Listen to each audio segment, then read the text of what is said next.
তো বন্ধুরা দেখুন আবার পার্সিয়ান ক্যাটের বাড়িতে চলে এসেছি। এর আজকে আমি ইনজেকশন করব, তো অনেক ভালো আছে আগের থেকে। আর আপনাদেরকেও রিকোয়েস্ট করব বন্ধুরা, যারা বাড়িতে পার্সিয়ান ক্যাট রেখেছেন অবশ্যই ভ্যাকসিনটা করিয়ে নেবেন। ভ্যাকসিন করানো থাকলে সব সময় ভালো থাকে, লাইফ রিস্ক থাকে না। আর দেখতে পাচ্ছেন কতটা জলই আমার কোলে এসে গেছে, আমি তাই ভাবলাম একটা সেলফি নিয়ে নিই। আর তারপরে দেখুন ইনজেকশন করার পরে পালাতে চাইছে, আমি তাকে ধরে রেখেছি। যাই হোক, আপনাদের রিকোয়েস্ট করব বন্ধুরা ভিডিওটা শেয়ার করুন।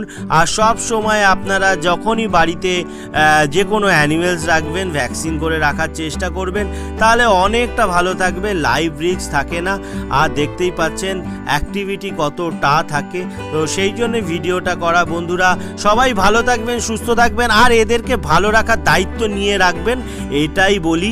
আর এইটাই আমার সব সময় আপনাদের থেকে পাওয়া।